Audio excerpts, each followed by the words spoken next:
తండ్రి కుమార పరిశుద్ధాత్మకు మహిమ కలుగునుగాక. ఈనాటి జీవవాక్యం. ప్రభుని కృప కలకాలము నిల్చును. ఆయన విశ్వసనీయత ఆకాశము వలె శాశ్వతముగా ఉండిపోవును. కీర్తన 89:2. ప్రియ దేవుని బిడ్డలారా, సహోదరి సహోదరులారా, ప్రభు అయిన దేవుడు మిమ్ము అపార ఆశీర్వాదములతో నింపునుగాక. ప్రభుని కృప అనగా దేవుని ప్రేమ, కరుణ, వాత్సల్యము.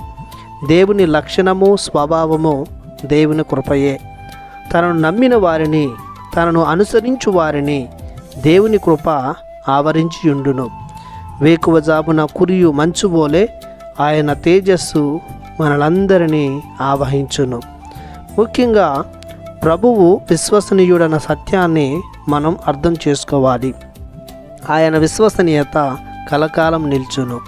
ఆయన కలిగి ఉన్న నమ్మదగినతనం తరగనిది, చెరగనిది, శాశ్వతమైనది.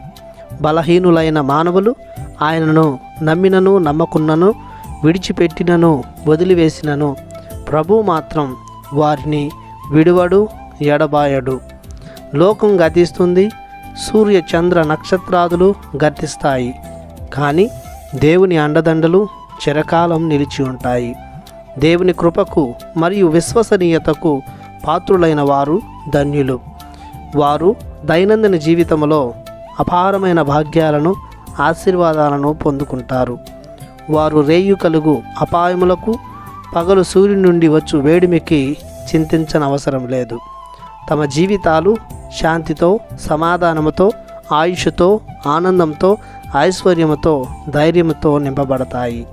కావున ప్రభువు విశ్వసనీయుడైనట్లే మనమును ఆయన కృపకు పాత్రులమగుటకు దృఢమైన, పటిష్టమైన నమ్మకాన్ని పెంపొందించుకుందాం. ప్రార్థించుదము. పరమ పవిత్రుడమైన మా దేవా, మీ బంగారు పాదములకు వందనాలు సమర్పిస్తున్నాము. మీరు మీ అపార కృప వలన పాపాత్ములను, బలహీనులమైన మా ఎడల మీ శాశ్వతమైన విశ్వసనీయతను చూపుతున్నారు. మేమును మీ వోలే నమ్మకాన్ని కలిగి మీ దయకు పాత్రులమగునట్లు దీవించమని మీ పరిశుద్ధ నామములో ప్రార్థిస్తున్నాము పరమ తండ్రి. ఆమెన్. దేవుడు మిమ్ము దీవించునుగాక. ఆమెన్.